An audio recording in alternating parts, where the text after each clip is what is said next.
Hello everybody and welcome back to my channel. I'm Dr. Z Akumawa and today we're going to be talking about bad breath or halitosis. Now, if you've ever walked into a room and started talking and everybody just looks at you one very weird way, you should start diagnosing yourself because it's very possible that it was bad breath that you had. And we should know that bad breath is simply an unpleasant smell coming from the mouth, and it happens in up to 50% of adults. So don't think that you're alone. A lot of people experience bad breath on daily occasions or over years. So don't think that you're alone. Bad breath is very common. In fact, some people have bad breath and they don't even know that they have bad breath. But I promise you, by the end of this video, you're going to know if you have bad breath or not. Before we go ahead, if you're new to my channel, please like, subscribe and share and anticipate other videos. In order for us to know how to deal with bad breath, we're going to have to know what are the causes or things that cause bad breath. It's good to know that primarily bad breath is caused by bacteria that is in the mouth.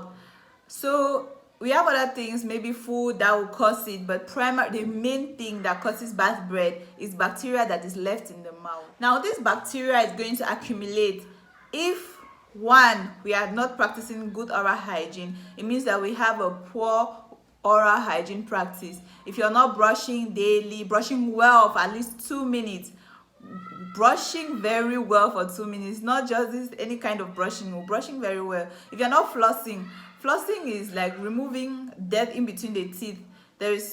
I'm putting it right up. Yes, this is what we call flossing. This is how you floss. This is what you use to floss. So when you remove this dirt in between the teeth, it's going to reduce your chances of having bad breath. So we are saying that you should brush properly so that you have a good oral hygiene. You floss at least twice a day, probably in the morning and the evenings.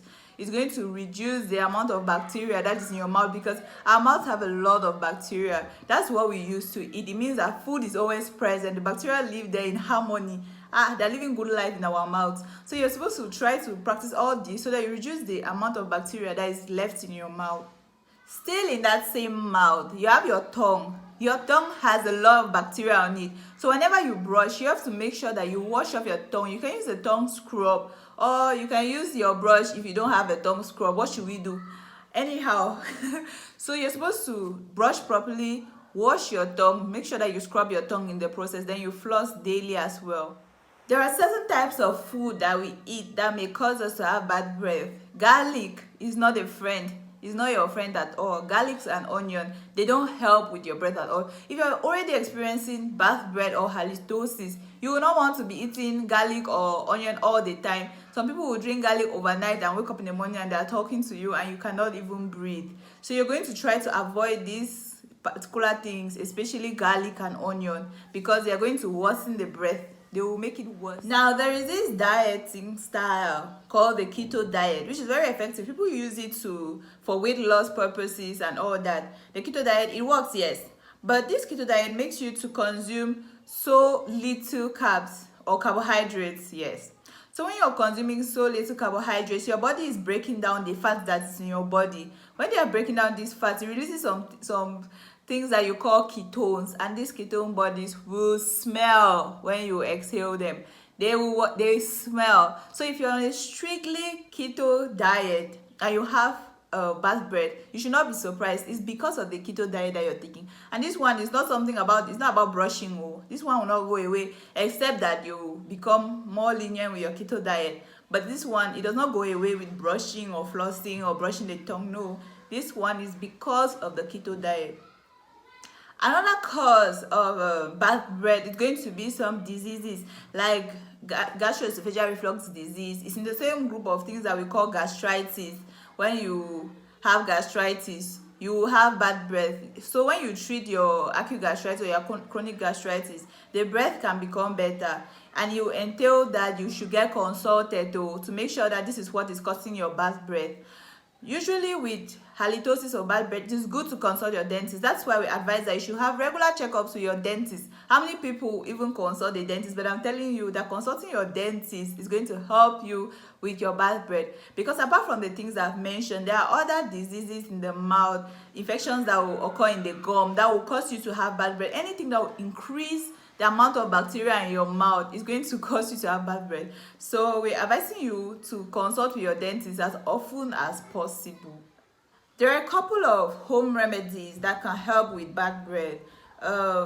Drinking green tea is very helpful. It's proven very helpful. You can drink it over the course of the day, even while at work, or at bedtime you drink it as well.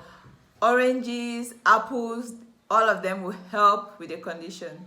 All of this is backed up medically. They are all backed up by research. You can also use mouthwash like Listerine to help with bad breath. Some people will chew mint gum. It is also advisable. It is not advisable. Another method that you can use to know if you have bad breath is to lick your wrist. Then after a while, when it gets dry, you just smell it. If it smells bad, then you do have bad breath. That's another method you can use. There is this one thing. It's not to discourage anybody, but the fact that you're brushing, maybe you're doing everything right, then you keep on having bad breath. Please, you're also supposed to make sure that your partner is brushing as well. Your partner is practicing good oral hygiene, because only during kissing you will transfer about 80 million bacteria from one person to the other. So you're going to make sure that your partner also practices good oral hygiene for you to really take care of your own bad breath. This video is not to, if somebody forwards this video to you or sends a link to you, it's not like the person is insulting you that you have bad breath. No, the person is doing it out of love, because I want to suppose that this video is going to help you to practice better methods that are going to help you with your oral breath or with your bad breath, or they're going to encourage you to consult with a dentist. So if somebody forwards this message to you, this video to you, please don't be angry with the person. It's out of love that the person is doing it. Thank you so much, and I'm glad that I was able to be here with you today. See you next week for our next video. Bye bye.